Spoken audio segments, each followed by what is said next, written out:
Russia cannot be understood with the mind, nor can she be measured by a common yardstick.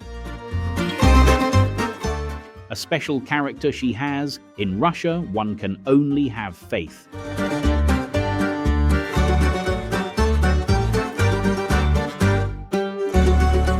Fyodor Tyutchev, the 19th century Russian poet, seemed to be able to sum up his homeland perfectly, for it's a place that has to be experienced firsthand if you're to appreciate it fully. Russia and Moscow have an atmosphere unlike any other place around the world, yet strangely, much of it still remains unknown to many city tourists.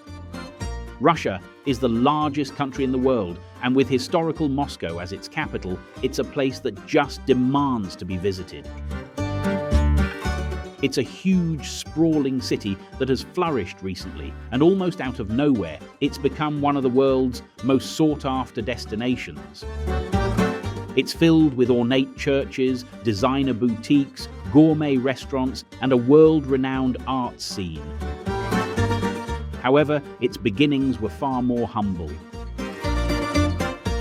Originally founded on the Moskva River in the 6th century, like so many other cities, Moscow was just a number of small, isolated settlements in this once wooded area. Over the years, though, as other tribes and nations discovered the fruitful earth around Moscow, the struggle for power to take control of this new land shifted many times.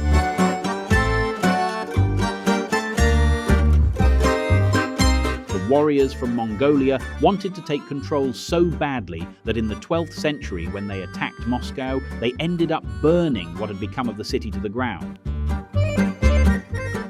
However, the Mongols' victory was relatively short-lived, and as Moscow became more powerful under their Mongol leaders, the people themselves were finally able to overthrow the Mongols by the mid-1300s, and this is when an idea of a true Russian nation was born. With Moscow's newfound independence, it was able to grow and fortify itself extremely quickly.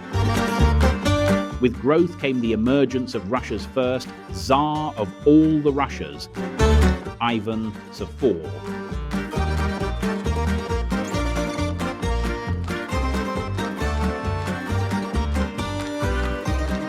However, these Tsars were double-bladed leaders for the people of Moscow. They built the city into one of the finest in Europe, creating some of the world's most stunning architecture, but also ruled with great terror. The lower classes suffered many hardships under the Tsars, and as the ruling classes became richer and more powerful, everyone else became poorer and more disgruntled.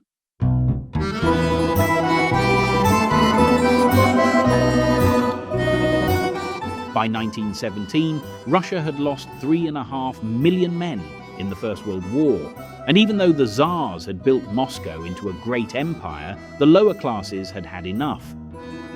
They wanted out of the war, and out of the way they were unfairly ruled. Strikes broke out on the streets, and in February 1917, revolution forced the Tsar to abdicate and go into hiding. This shift in leadership and unrest amongst the people meant that by October a new power was able to rise up. Vladimir Lenin helped the Bolsheviks gain dominance, and before long, Soviet Russia was born.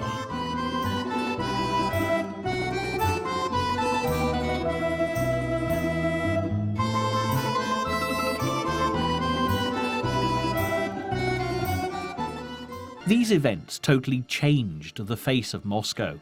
Great Soviet buildings were erected, and the Red Army closed many doors to outsiders. The new leaders were proving to be just as ruthless as the old Tsarist regime, and many of the images that people have of Moscow were born in this time. The secret police, the hammer and sickle badge, Red Rule and the Iron Curtain all came out of the Soviet Union, and it was not until 1991 that Moscow finally opened its doors to the public once more. As the Soviet Union was dissolved, Russia finally gained a new democratic government, and Moscow was at last able to share its hidden delights with the world. The city's turbulent history had caused the building and destruction of many structures, and this changed the landscape of Moscow forever. There are buildings left over from both the Tsarist era and the Soviet regime, and around these structures a truly unforgettable city has been created. Because of this, Moscow is a delight for the eyes, a city of contrasts that has an endless supply of surprises. And as we'll find out, as Tyutchev said, Moscow has a very special character, which I'm certain you're going to absolutely relish discovering.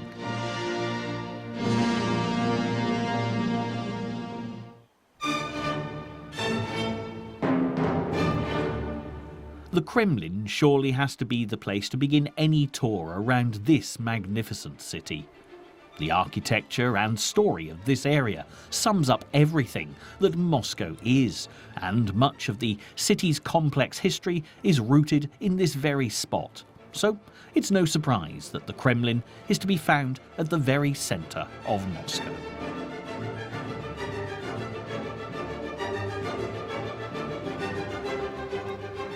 The site has always been the citadel of Russia's past Tsars. Now Russia's current president also resides within these walls, which makes it easy to see why the Kremlin has shaped so much of Moscow's past and present landscape.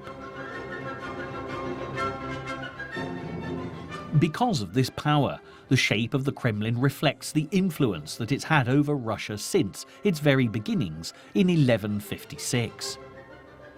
The imposing red wall that runs around the entire area is so symbolic of the control and secrecy that used to surround the workings of Moscow.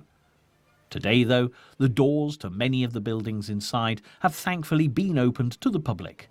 However, before 1955, not a single tourist would have been able to step foot inside this spectacular complex.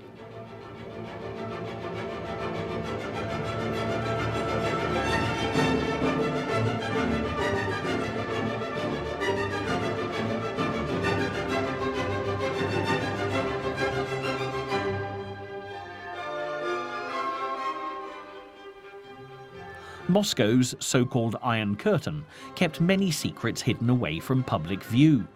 But since the fall of the Soviet Union, Moscow has become a much more open city.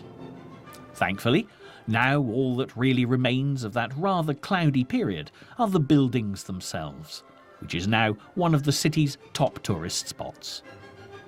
However, in 1156, the powers that be were far more interested in building a formidable fortress than a tourist attraction, and Prince Yuri Dolgoruki decided that this area was the perfect spot to house the first wooden Kremlin. As Russia grew, so too did the protective Kremlin, and as time passed, the wooden structures inside were replaced with many sturdy architectural masterpieces.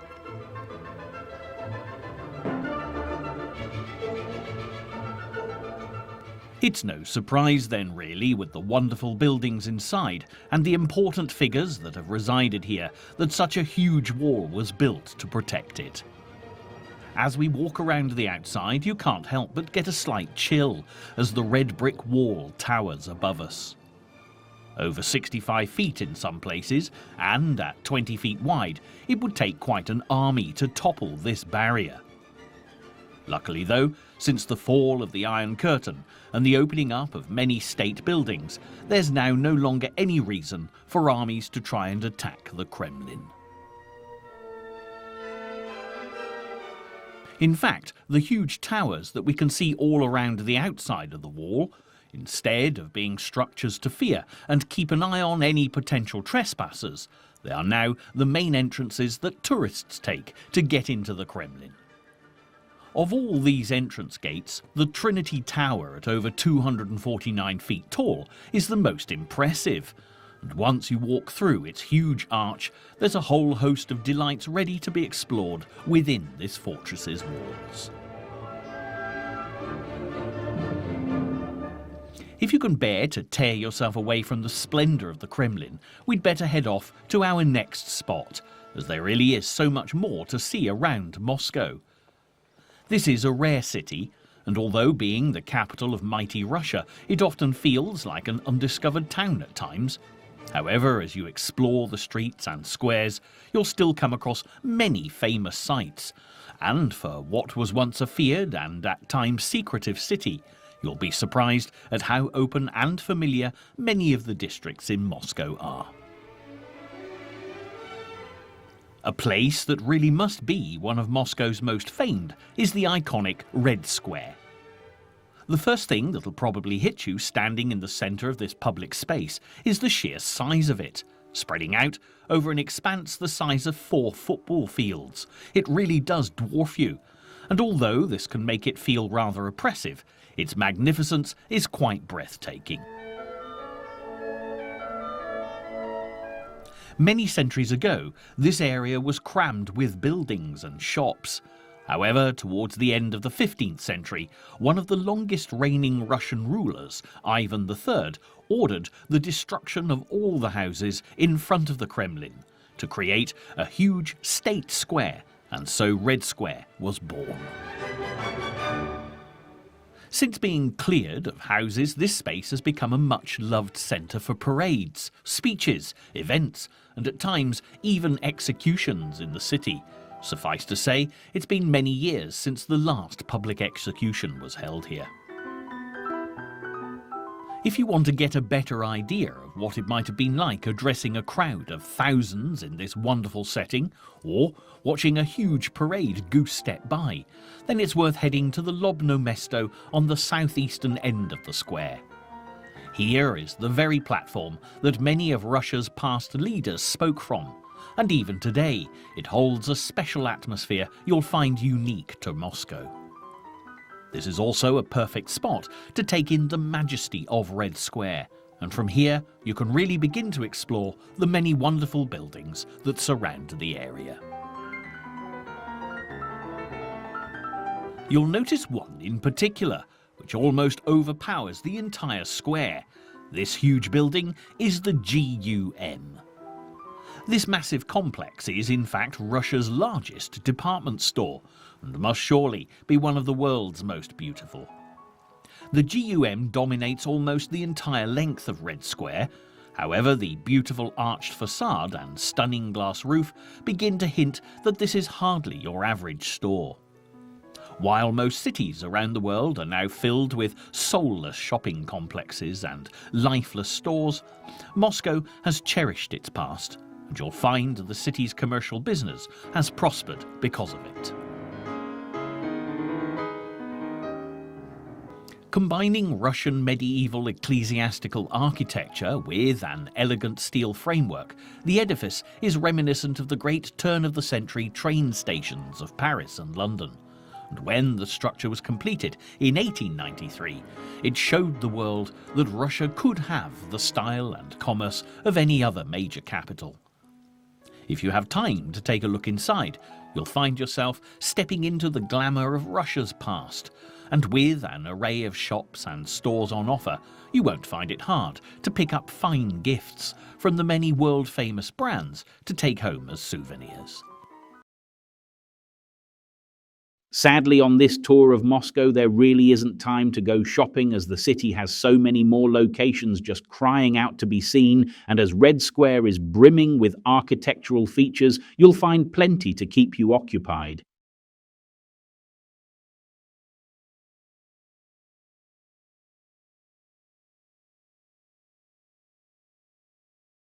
Every one of these beautiful buildings has a different story to tell.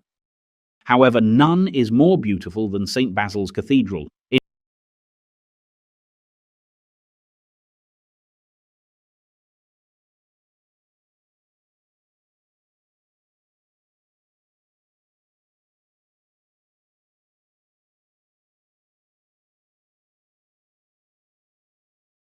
In fact, legend has it that Ivan the Terrible was so pleased with the building when it was completed in 1561 that he had the architect Postnik Yakovlev blinded to prevent him from ever designing anything to equal its magnificence. Ivan may have gone a little too far to ensure that nothing quite like it was ever built again, but he was not wrong in recognizing how remarkable St. Basil's is. With its brightly coloured towers and onion domes, the cathedral is possibly the finest example of Russian Baroque architecture in Moscow.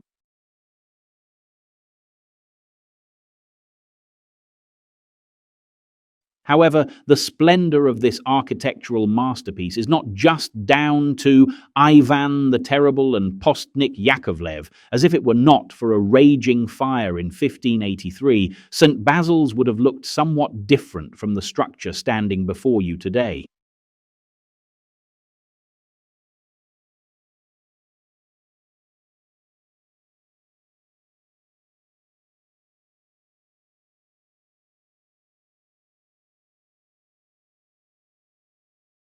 The fire spread throughout the building, destroying many of the original helmet-shaped tower tops, and so after the flames died down, these new-style ribbed and faceted tops were added in their place.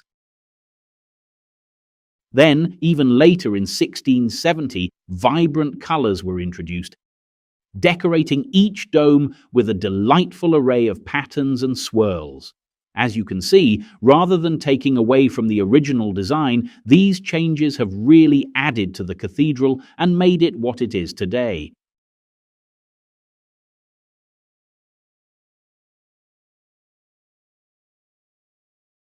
St. Basil's has become to Moscow what the Eiffel Tower is to Paris and the Colosseum is to Rome.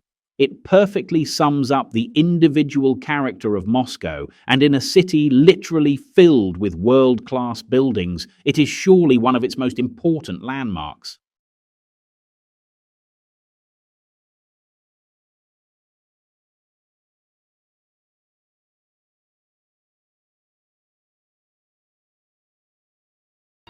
In fact, you only have to turn around and look across to the other end of the square, and you'll see yet another world-class building just itching to be explored. This huge red structure, which towers over the bustling tourists, is the State Historical Museum. Founded in 1872, the museum will give you a wonderful opportunity to explore all aspects of Russian history, from its ancient tribal beginnings right up to the present day, and boasts treasures such as the silver death mask of Peter the Great, who transformed the Russian Tsardom into an empire in the 18th century.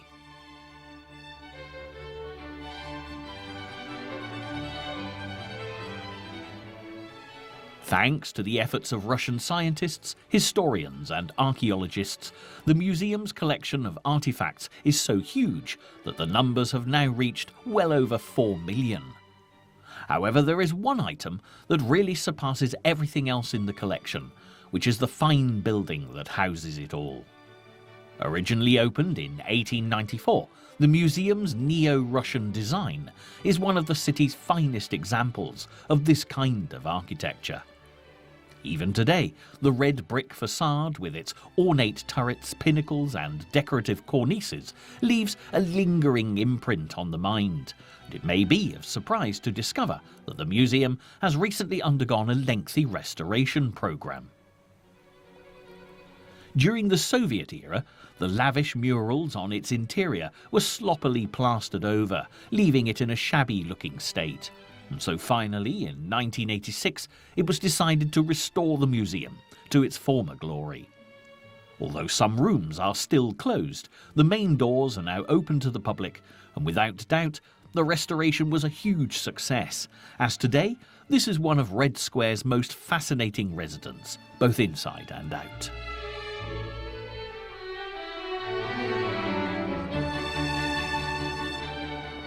There is, however, one final building in the square that has a story to tell, and its tale is probably the most intriguing of all.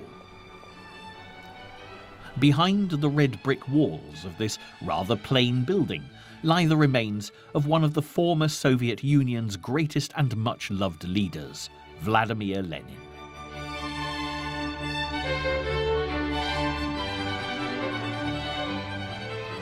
Lenin was a revolutionary and a communist politician who was the main leader of the October Revolution that marked the end of the old Tsarist Empire, bringing about the birth of the first communist state and the Soviet Union. Lenin, for many of the working classes, was a hero, as he helped sweep away the old unfair regimes, and this is why so many Russians urged the government to preserve his body after he died on January the 21st, 1924. After his death, Lenin's status was raised to almost religious levels in the Soviet Union, and despite his wish not to have any memorial, his remains were preserved and placed inside this building. The system of embalming perfectly preserved his body, and now he lies in his mausoleum on constant display in what looks like a state of never-ending sleep.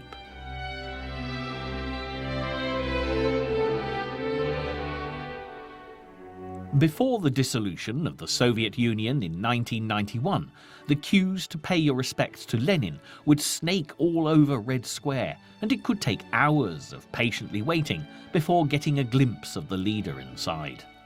However, nowadays it's much quieter here, and apart from the anniversary of his death in January, you'll be more likely to see curious tourists walking past his body than political followers.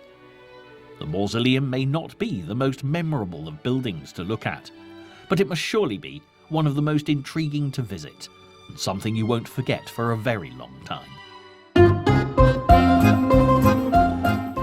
Incredibly, this is still only the beginning of a remarkable journey through Moscow's past, and already so many unforgettable sights have been encountered. One of the most amazing things about this city is that it's absolutely brimming with places to investigate, and each one offers so much more than many other popular tourist destinations around the world. Moscow has a stunning collection of old and new architecture, and the next few places to visit grace the skyline with some very splendid and perhaps more modern buildings than the ones you've seen so far. In fact, these are not just a few places to explore, but 7 superb sites.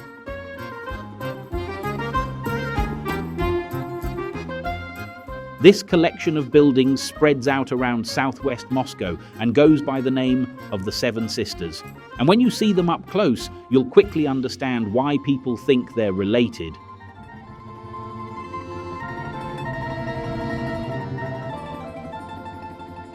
All these buildings were created after the Second World War and were the brainchild of the Soviet dictator Joseph Stalin. He had great plans for what he called a palace of Soviets, and the Seven Sisters were just the start of his redesign of Moscow, which would include the phenomenal metro system, which you'll have the opportunity to visit a little later on, and a soaring tower topped by a 328-foot statue of Lenin. The tower with Lenin was never completed, however the Seven Sisters were and are now the signature buildings of what is known as the Stalinist Gothic style.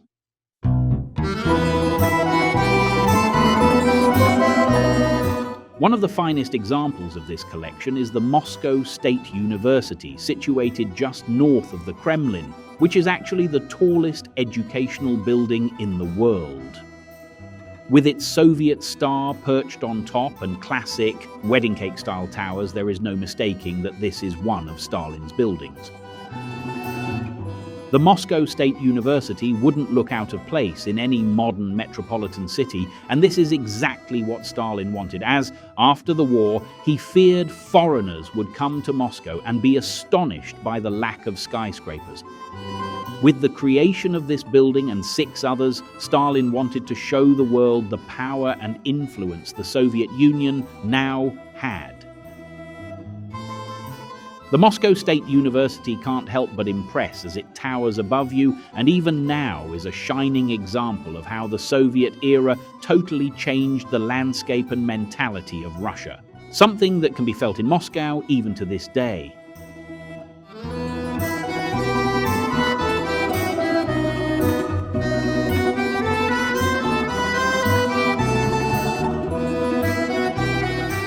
Another fine example of one of Stalin's seven sisters is the Foreign Ministry, which you'll discover if you walk to the western end of the city centre. The building looms high above the streets of the old Arbat district, and just like its siblings, demonstrates beautifully Stalin's vision for the new Soviet Union. The Foreign Ministry was one of the last buildings that Stalin overlooked before his death, and although his Palace of Soviets was never fully completed, what does remain makes up part of a stunning legacy.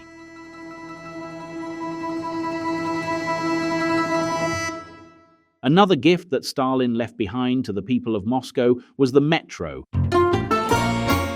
Moscow's metro system is one of the world's most famous underground networks, far more romantic than the metro in Paris and much more reliable than the underground in London. And since opening in 1935, it has always been at the forefront of design and usability. You only have to look at one of the entrances to see how much effort went into the creation of these stations, and once inside, you'll be literally left speechless at the sheer beauty of their design.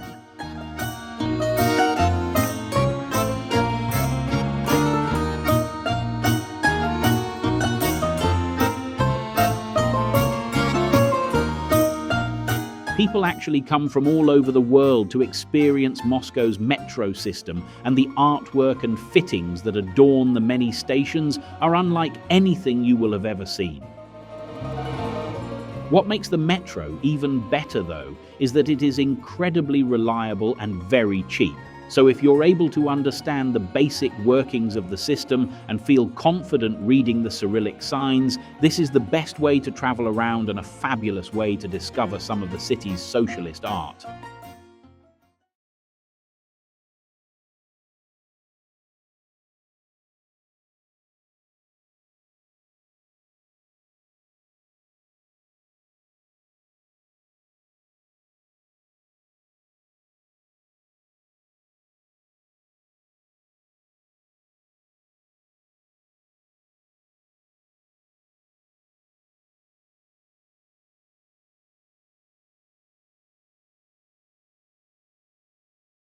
Jumping off at the Sportivnaya stop will take you just a short walk away from the Novodevichy Convent, which many people believe to be one of the most beautifully fortified religious institutions in Moscow.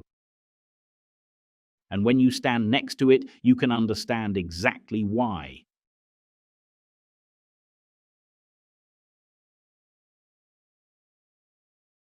Originally founded in 1524 by Basil III, this lovely building was built to commemorate the capture of the western Russian city of Smolensk from the Lithuanians. As you can tell for yourselves, this truly is a spectacular commemoratory building with its ornate decorated walls and glorious towers. It may come as a surprise to find that hidden within is a fully working convent, although the Communist Soviet Union closed the convent down in the 1920s. 2 decades later, the Soviets realized their mistake and returned the building to its rightful owners.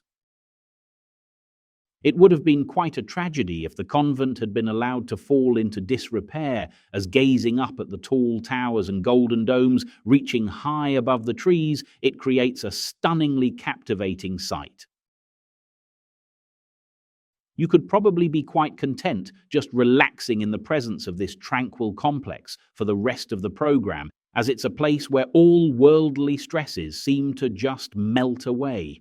Regrettably, time is limited, and as there are still so many more places to visit, stopping for too long would mean missing a whole host of other fascinating locations, so it's time to jump back onto the metro and head back into the city.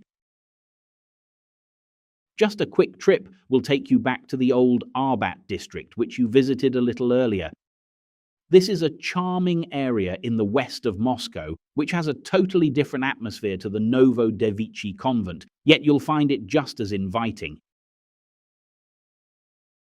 Very much like Covent Garden in London or Montmartre in Paris, the old Arbat is an area alive with bustling shoppers, stalls and street artists, and just as in similar areas around the world. This was where the writers, poets, artists, and intellectuals of the city once lived and worked. Simply walking along some of the pedestrianized streets and soaking up the entertainment and intoxicating atmosphere can give you a taste of old Arbat's colorful past. And as you can see, this district is a wonderful example of how surprising Moscow can be if you really explore the city properly. The area presents a vibrant contrast to the images of onion-domed palaces and the strict Soviet regime which most people seem to conjure on their first visit to Moscow. And the bohemian atmosphere, wonderful restaurants, and interesting boutiques prove that this is a city full of surprises with as much variety as any European capital. If you have time, you may like to delve a little deeper into the fascinating history of this area. And as many of the houses here once belonged to some of the most cultured residents in Moscow, you'll find an array of interesting museums to explore. The most famous and surely the most intriguing of these must be the home of the great Russian author and poet Alexander Pushkin. With its striking white and blue facade, there's no mistaking this museum, as Pushkin's house is probably one of the least Russian-looking buildings in Moscow and wouldn't look out of place in a fine Georgian street in London. However, this is Moscow, and although the architecture is not classically Russian, the experience really is. Pushkin rented this elegant house during the 1800s and lived here with his new bride Natalia Gonkarova, and was so happy with his new life that he even wrote to his friend Pyotr Pletnev to say, "I am married and happy. My only wish is that nothing in my life should change."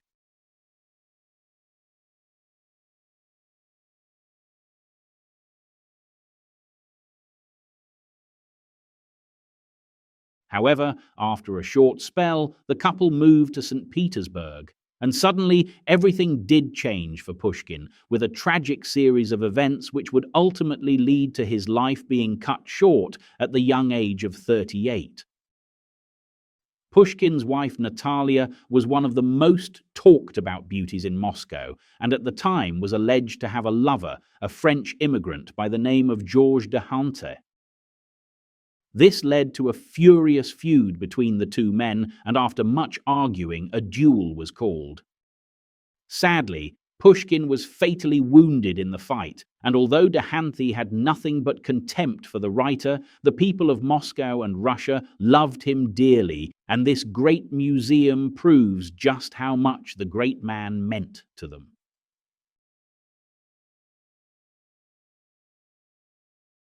Credited with giving Russian literature its own particular identity, the spirit of Pushkin is kept alive within these colorful walls, and the house pays true homage to the life and works of the talented writer. If you're a keen history explorer, then it really is worth unearthing the treasures of this museum, as you're certain to discover a great deal about Moscow's varied and intriguing past. Sadly, it's time to leave Pushkin and the colorful streets of old Arbat, but traveling slightly north will take you to a location just as cultured and rather more glamorous.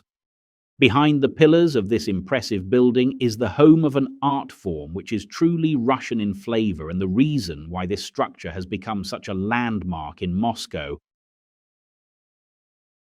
This is the Bolshoy Theatre, and home to the Bolshoy Ballet, one of the oldest and most famous ballet companies in the world, established as long ago as 1776. Surprisingly, this beautiful building is the third incarnation of the Bolshoi, as sadly the first two were badly damaged by fires in the 19th century. However, as the ballet was so important to the people of Russia, each time it was rebuilt to an even grander scale than before, and the structure you can see before you today has been standing since 1856. The theatre is a wonderfully graceful-looking building, and the work that's gone into creating it is just as stunning as the shows that are put on inside. From the fine towering pillars to the neoclassical relief of two angels adorning the front of the building, it really is a stunning piece of architecture. The most impressive part of the theatre, however, must surely be the statue of Apollo and his celestial horse-drawn chariot, poised ready to leap from the pillared edifice.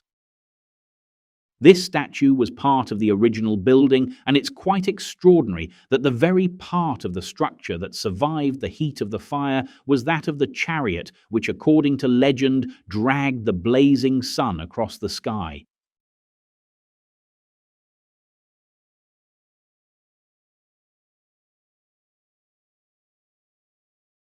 All this talk of blazing suns and sweltering fires may be making you feel a little parched, and if that's the case, you don't have to travel far to quench your thirst. Just a few hundred meters west, there's yet another world-famous building to be visited. Cafe Pushkin is one of Moscow's most famous restaurants, and if you really want to impress your traveling partner after a night out at the ballet, then there really is no better place to come and sample some of Russia's finest cuisine. Behind the pink and white facade of this 19th century town mansion is a restaurant that serves some of the best food around, and if you've the time and money to try out the menu here, then you certainly won't be disappointed.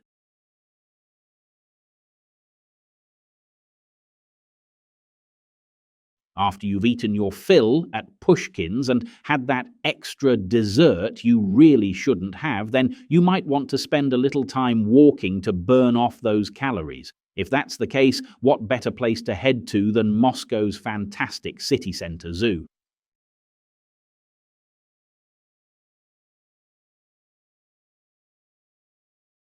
There's been a zoo on this site since 1864, and over the years it's done a great deal in the way of animal conservation and care. The zoo has worked hard to find a balance between conservation and fun, and as you can see, the entrance clearly falls into the fun category. Wandering through this fantastic-looking mock-rock castle, which is popular amongst children and adults alike, brings you to the edge of the zoo, and from here there's a whole host of areas to explore.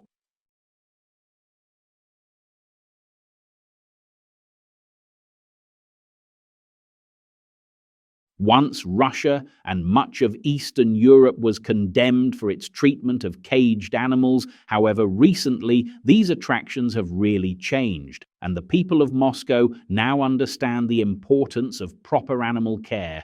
The zoo houses well over 6,000 animals, and this really is a great place to come for a stroll, whilst giving you the opportunity to see a whole host of creatures.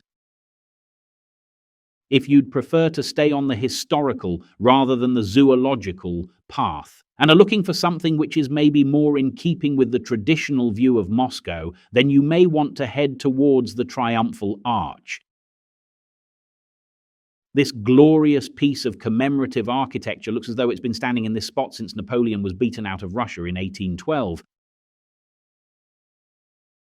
However, although this is what it was built to celebrate, it's only occupied this space since 1968. It began its life in 1814 as a wooden arch erected on Gorky Street in an entirely different part of the city, but after deteriorating quite rapidly, it was replaced in 1834 by a much sturdier arch made of stone. But this was not to be the last of the changes, and after a century, plans to widen Moscow's roads meant the arch had to be removed, and so its rich sculptural decoration was kept hidden away for 32 years in the Museum of Architecture. Finally, in the 1960s, the council decided that the arch should be reconstructed and brought to this location in Victory Square, and a team of architects, artists, and engineers were faced with the difficult task of recreating the original monument using drawings and photographs and old measurements. As you can see today, the troubles they took have certainly been worth it. With its elaborate friezes and sculptured detail, the Triumphal Arch makes a magnificent sight and is a fitting expression of the resilience of a city arising from the ashes and ruin of the French invasion 200 years ago.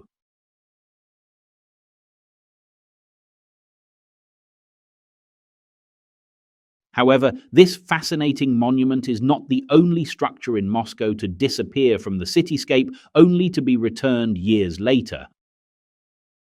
On the banks of the river Moskva, just a few blocks west of the Kremlin, stands the stunning white and gold Christ the Saviour Cathedral, outshining everything else around, and the sparkling golden domes that reach high into the sky help to make this the tallest Eastern Orthodox church in the world.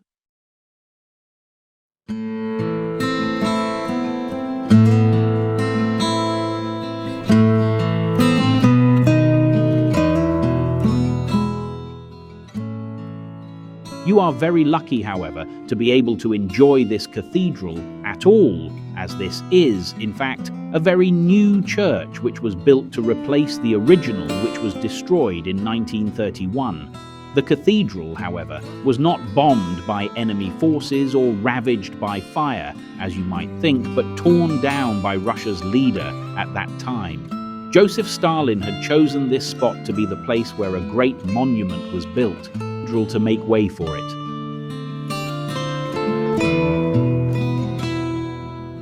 Sadly, however, due to the outbreak of war and then lack of funds, the work on the new monument was never even started, and the site was left empty for years.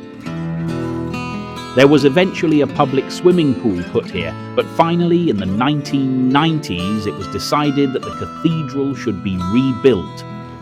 As we can see, the designers and builders worked extremely hard to create this truly astonishing building, which has succeeded in outshining the original by far. Architecture such as this is unlike anything else you'll find around the world, and if you're a fan of intriguing buildings and lavish design, then Moscow is a must, and Christ the Saviour Cathedral really does prove this point perfectly.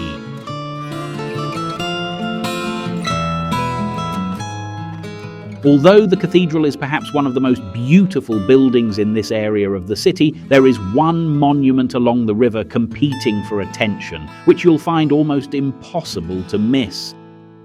This towering homage to Peter the Great utterly dominates the skyline, and at nearly 100 meters, this immense piece of art is one of the tallest statues in the world.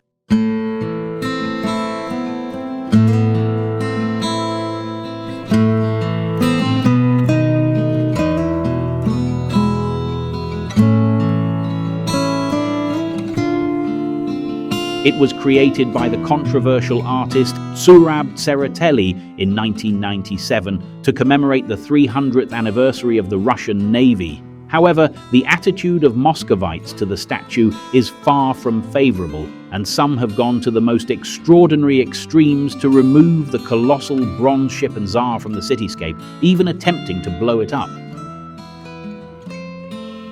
As well as complaints about the sheer size of the statue competing with the other buildings along the river, many are critical of its presence in a city which Peter the Great, the founder of St. Petersburg, was famed to hate.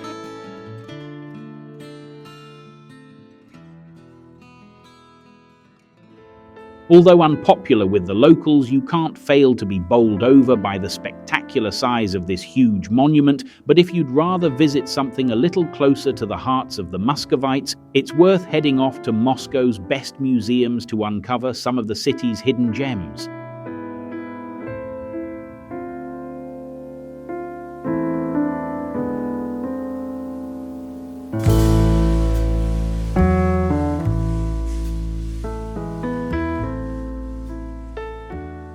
One of the finest museums in the city is the Pushkin Museum of Fine Art, which can be found just opposite the Cathedral of Christ the Saviour on Volkonka Street.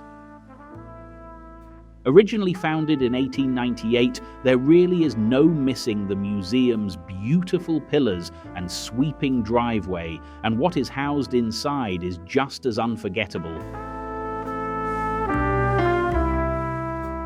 The Pushkin Museum is home to Moscow's largest collection of European art and was the idea of Professor Ivan Tsvetayev, who persuaded the young millionaire Yuri Maltsov and the talented architect Roman Klein of the urgent need to give Moscow a world-class art museum. Tsvetayev must have been a persuasive man, as by 1898 plans for a lavish art museum were underway, and the combined efforts of Maltsov and Klein succeeded in creating this fabulous building, which was finally completed 14 years later. The hard work and meticulous design paid off. This building is now one of the city's most timeless structures, and if you step inside, you can explore an array of delights from Roman, Greek, and Byzantine antiquities to Gothic and Renaissance works, and a whole host of other masterpieces by world-famous artists such as Rembrandt, Van Gogh, and Gauguin, among many others.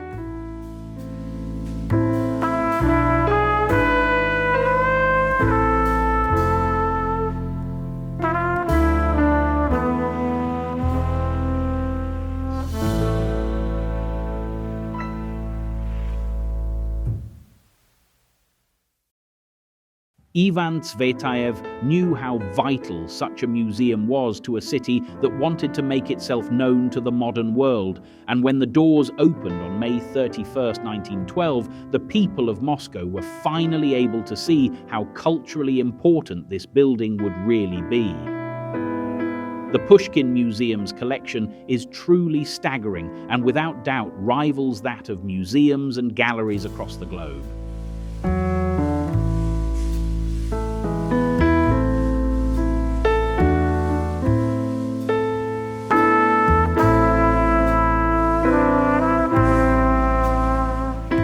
You may, however, be a well-seasoned traveller who's seen a great deal of worldly masterpieces, and if this is the case, you might prefer to enjoy some more of Moscow's outdoor pleasures. As you've seen so far, you don't need to step inside a museum to get a feeling for Moscow's past and culture, as the city really does wear its heart on its sleeve. And you only have to wander around the many streets to discover more about the history and life of this enchanting place. Somewhere that displays this perfectly is the world-famous Gorky Park.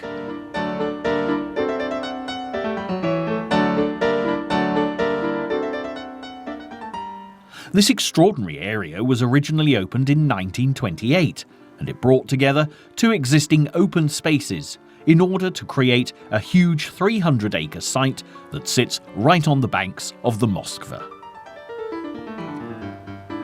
The two parks that melded to create Gorky were the Golitsyn Gardens and a later 19th century pleasure park.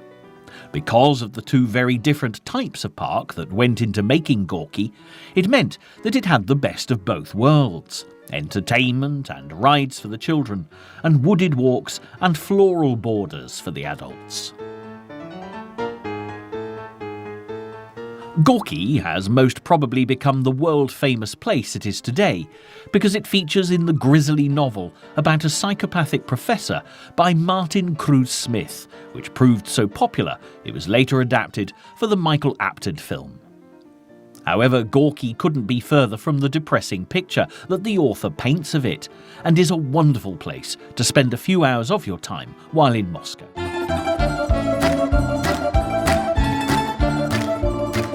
From the impressive entrance gates to the original Buran spacecraft, Gorky Park has something for everyone, and even in the bitterly cold winter months, it has a much-loved activity for the public to enjoy.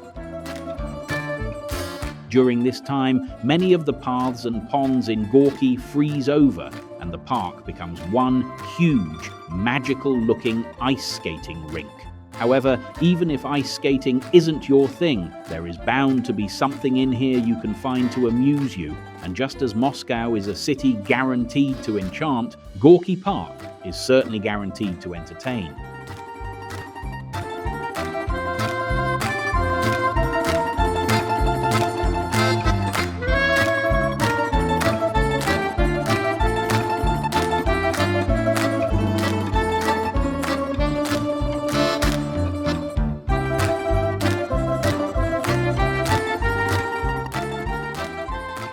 Many people have preconceptions of what they think Moscow is going to be like. But as you must have found on this fascinating tour of the city, one of the wonderful things about Moscow is that it's quite impossible to sum up in a few words. As this intriguing adventure nears its end, wandering along the river Moskva will give you the chance to take in your final views of this spellbinding city. From these banks, you can catch a last glimpse of unforgettable sights such as the Kremlin, Christ the Saviour Church, and Gorky Park. And taking a stroll along the river is a truly wonderful way to finish this fabulous journey through Russia's magnificent capital.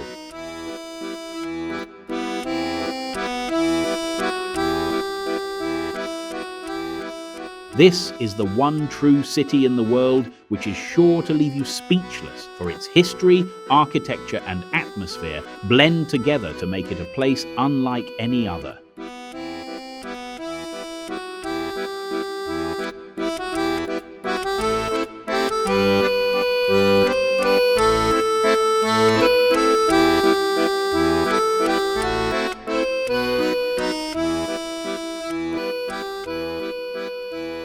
Over the years, it has totally reinvented itself, and the mark that history has made on its streets and squares is undeniable.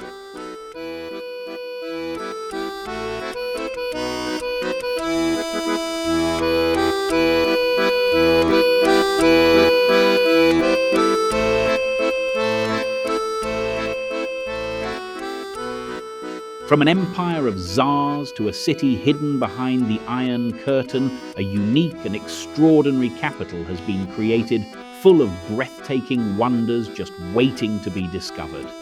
And today, with its each and every delight revealed for the world to see, Moscow is undeniably one of the most captivating destinations in Europe.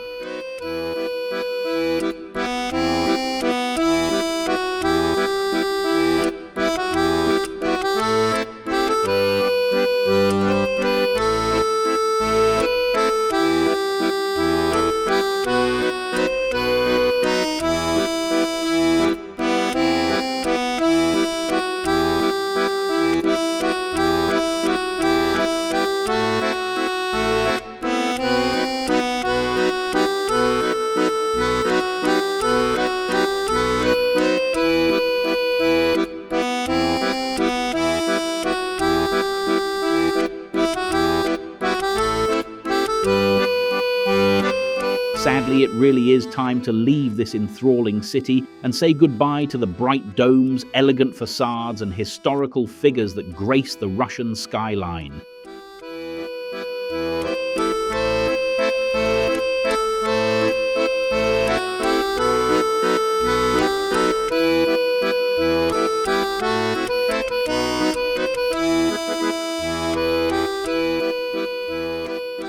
The beauty and culture emanating from every street and building cannot fail to inspire a return visit to this mesmerizing location. Without a shadow of a doubt, you'll find that before long, you'll be begging to return to this fabulous and intriguing city.